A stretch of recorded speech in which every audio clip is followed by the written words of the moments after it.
Hello everybody, it's Sarah, and since I spent about 3 hours yesterday crying myself to sleep because of a book, I thought that's what we're gonna talk about today. Today I want to talk to you about the books that make me cry, or at least some of the books that make me cry the most.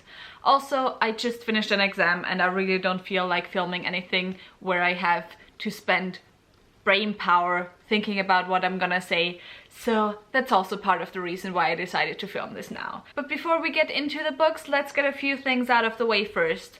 First of all, I have done a video like this before, but that was like 4 years ago, so that's old. It's time for a new video of this kind. Second of all, I'm a person who cries very easily. So the books that I'm gonna be talking about aren't books that made me tear up. If I were to talk about those books, those would be about 2/3 of the books on my shelves. Even though that's the title of the video, the books I'm gonna talk about aren't even gonna be the books that made me cry, because if I were to talk about those books, those would probably still be about 1/3 to half of the books on my shelves.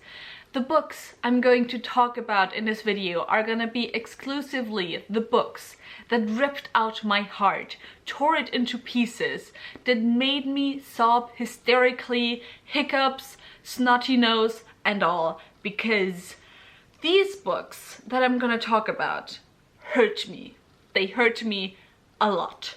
Also, I'm probably gonna be the only person who makes this list who has read A Little Life, where A Little Life is not gonna be on this video, because A Little Life, while it did make me tear up, didn't even make me cry. So yeah, that was interesting for me because, as I said, I'm someone who cries very easily at books. But yeah, with that all out of the way, let's get into the books, starting with the one that made me sob the least and ending with the one that made me sob the most. Although, gotta be honest, the last 3-4 books, so like 2/3 of the list, because I have 6 books here, the last few books, they just all mix and match. They all hurt me equally, pretty much. First, I have a quite recent read from autumn, and that is The Invisible Life of Eddie LaRue by V.E. Schwab.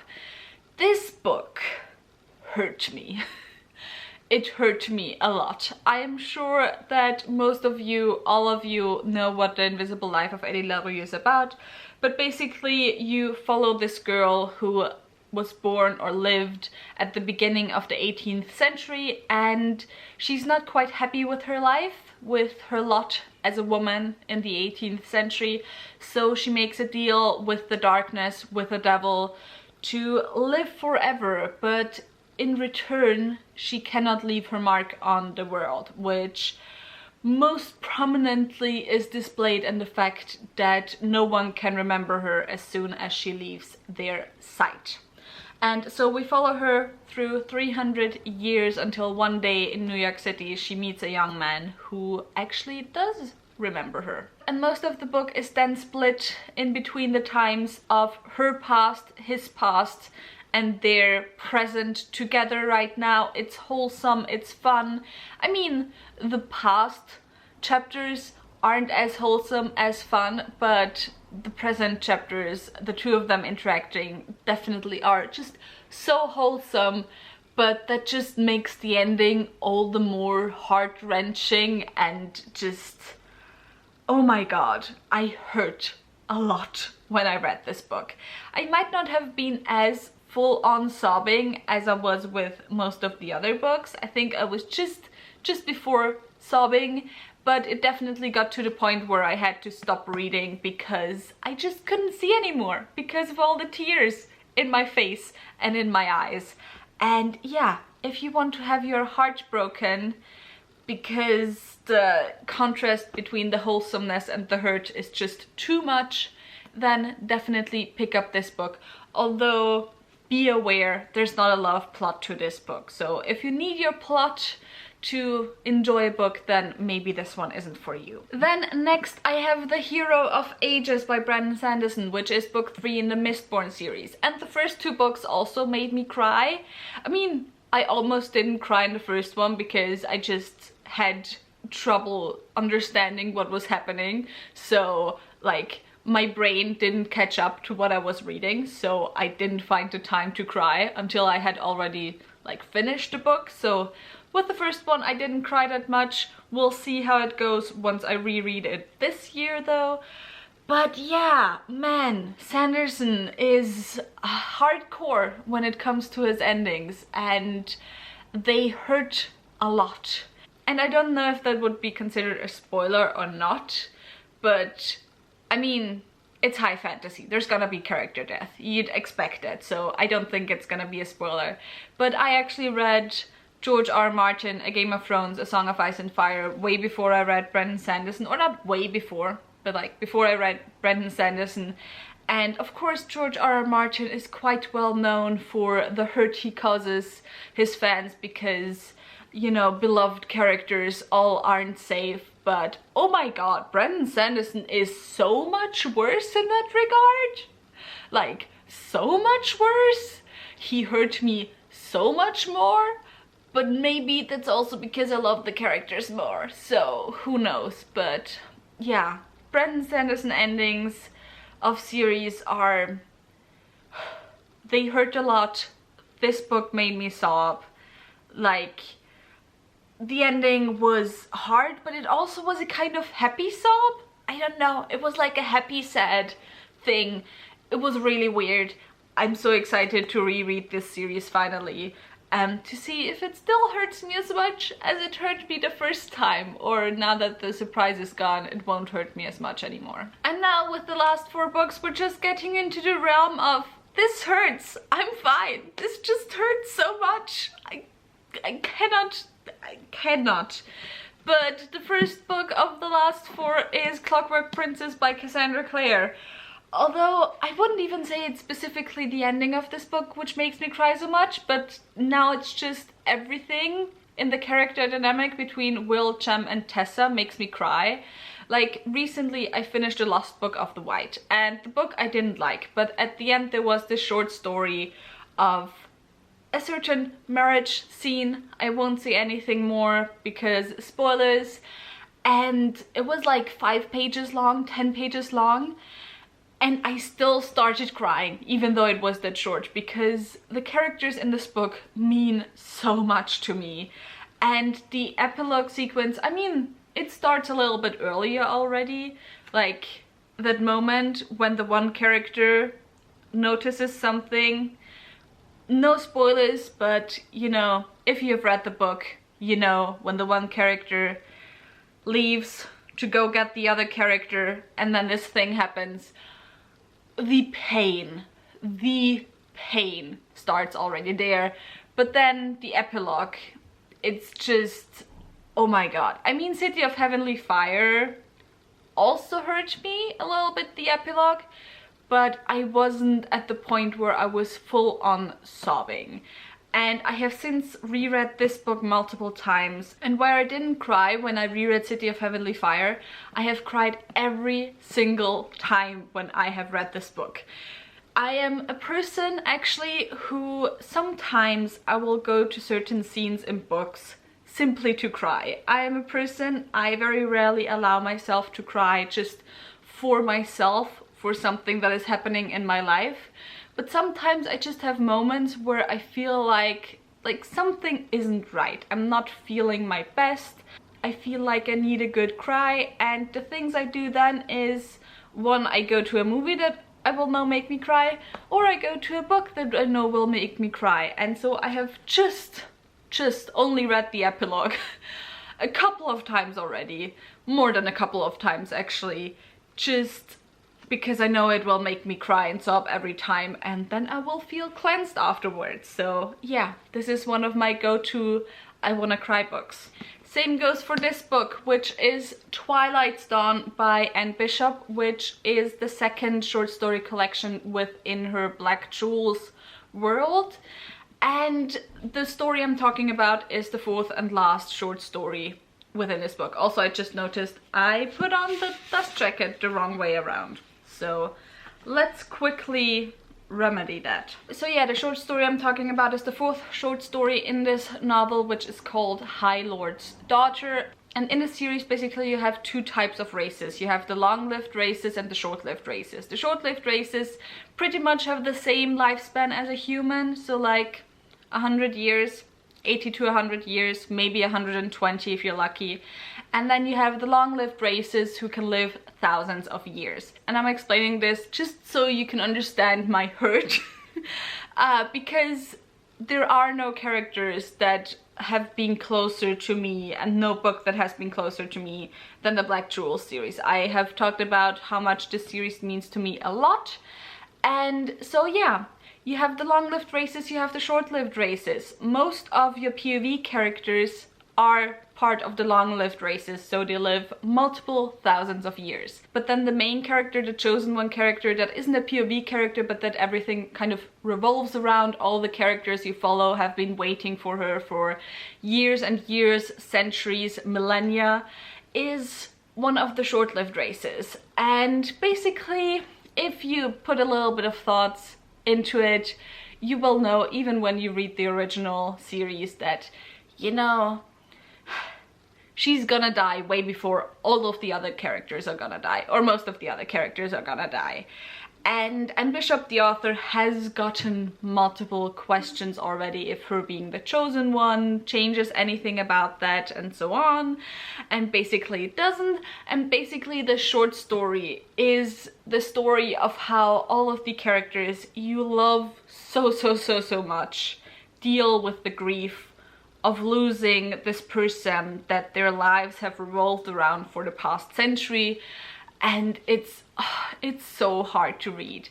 Like, Yanel isn't even a character that I particularly care about, but I care so much about all of the other characters, and also there's a chain reaction that happens then. And yeah, basically the short story is 200 pages of me just sobbing uncontrollably in one go. This is one of the other stories that I frequently go to if I need a good cry. And I'm not sure if I can find a page now, probably not, but like multiple pages of this book have already become warped, water damaged from my tears, because that's how much this story makes me cry. So now I have 2 books left to talk about, and I'm gonna end with the book that made me cry yesterday. And so first we're gonna talk, of course, about the Song of Achilles, which absolutely broke my heart at the beginning of 2020, because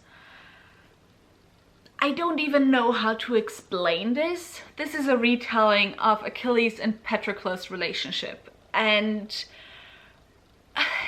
I'm not even sure how I should talk about spoilers here, because if you know the Iliad, you can probably guess how this story ends. Because yeah, it's just, it's hard. Okay, it's incredibly hard for me to talk about this book. It's just, oh my god. I read this, and the thing that I expected to happen happened, and I didn't cry that much. And I was like, yeah, this is actually gonna be fine. What is everyone talking about? This isn't that bad. And then I continued reading, and it got worse. It just got worse with every page and with every chapter. And I mean, the last page did turn my just hysterical, sad sobbing into a bit of a happy sobbing. But yeah, this book ripped out my heart, and I knew it would rip out my heart. I never had so much troubles picking up a book that I knew I was gonna enjoy. Like, I had a pretty easy time getting into the book, but the longer I read it, the less I wanted to pick it up, because I knew the hurt was coming, and it was coming closer and closer and closer, and I didn't want to deal with the hurt. But yeah, it was hard. It was really hard. And then the last book, the book that apparently now made it a tradition that I have to start the year with at least one book that's gonna just completely rip out my heart, make me hysterically sob, just make me hurt a lot, break me. Because last year was the Song of Achilles, and this year it was the Sword of Kaigen by M.L. Wang, which is, I don't want to call it a military high fantasy, but it's an Eastern inspired fantasy, Eastern Asian inspired fantasy. And basically you follow a mother and a son as their village is attacked. And like the first third of the book is lead up to the attack. The second, the middle third is the attack itself. And then the last third is, you know, everything else. The, what's it called? Fallout of the attack. And this book, the hurt came way sooner than I expected. If I read a fantasy book and I expect to be hurt, which I expected with this book because I heard from a few people that they cried when they read this book, I usually expect the hurt to come in the last 100 pages or so, you know, at the ending of the book. But this one just came after, you know, 2/3 of the book. A bit earlier actually.